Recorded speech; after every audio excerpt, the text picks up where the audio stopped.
Hello friends, welcome to my YouTube channel. Students, आज हम mean discuss करेंगे बेटा। मीन की फर्स्ट टाइप है रॉ डेटा। रॉ डेटा का मतलब क्या है?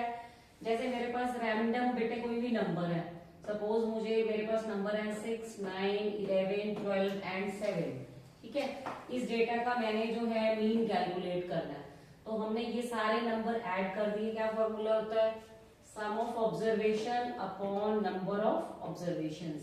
तो ये ऑब्जर्वेशन मैंने काउंट की 1 2 3 4 5 ऑब्जर्वेशंस हैं, इन सबको प्लस कर लिया। अगर आपके पास नंबर लेस है, जैसे कि 5 नंबर है, तो आप प्लस करके सब लिख सकते हो। बट अगर ज्यादा नंबर्स हैं, सपोज 10 आगे 12 आगे, तो आप फर्स्ट 2 और लास्ट 2 लिख लीजिए। ऐड सबको करना है। ठीक है, ऐड करके आया 45/5, तो इसका मीन आ गया 9। ये एमसीक्यू क्वेश्चंस के लिए आ जाता है। अब इसमें बेटा दूसरी टाइप क्या आती है? हमारे पास कोई एक अननोन नंबर भी आता है। सपोज हमें नंबर दिया है 6, 9, स्मॉल a, 12 एंड 7। इन सब का मीन जो है वो क्या गिवन है? 9 है। और हमने जो है किसकी वैल्यू कैलकुलेट करनी है? a की वैल्यू कैलकुलेट करनी है। फिर वही सेम फॉर्मूला, मीन। आपने ये सारे नंबर ऐड ऑन किए। ए को भी you have to count this as a number. तो 5 नंबर्स हैं आपके पास। जब हम एडिशन करेंगे 6 + 9, 12 + 7, 34 एंड ए को एज इट इज रहने देंगे। It may be any variable A, P, B, whatever it will be, upon 5।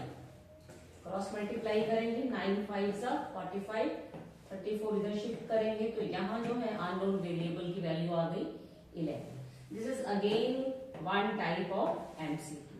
ठीक है, अब हमने जो है दूसरा हमारा है मीन कैलकुलेशन करनी है टेबुलेटेड डेटा की।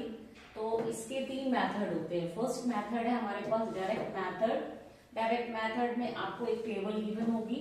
ठीक है, उसमें x की वैल्यूज गिवन है, ये वैल्यूज गिवन है 5, 15, f की वैल्यू गिवन है।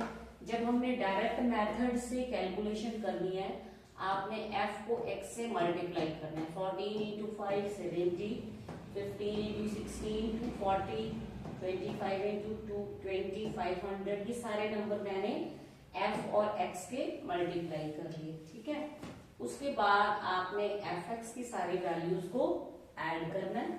और फिर उसके बाद ऐसे ही हमने f जो फ्रीक्वेंसीज हैं इनकी भी एडिशन करनी है। इनकी एडिशन आ गई 100।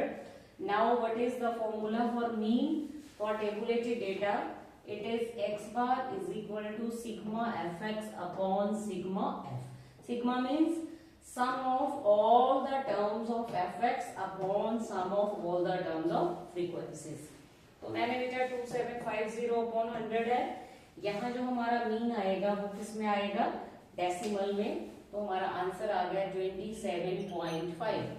समटाइम में क्वेश्चंस में क्या आता है? Give your answer correct to nearest integer. Integer का मतलब क्या है? हमने जो डेसिमल वाला पार्ट है वो यहाँ से रिमूव करना है। अगर डेसिमल पार्ट में 0.5 है, ठीक है, 5 या 5 से ग्रेटर डिजिट है, तो अगर हम इसको नियरेस्ट इंटीजर करते हैं the answer will come 28। If suppose it is 27.4, then we will neglect 0.4 and the nearest integer will be 27। ठीक है, ये तो हो गया बेटा मीन निकालना है हमने टेबुलेटेड डेटा का। अब इसमें जो है हमारे पास मीन के लिए सेकंड मेथड है हमारा शॉर्टकट और स्टेप डेविएशन मेथड। ठीक है, तो मैं अपनी दूसरी वीडियो में शॉर्टकट और स्टेप डेविएशन मेथड सॉल्व करूंगी। Okay then, thank you.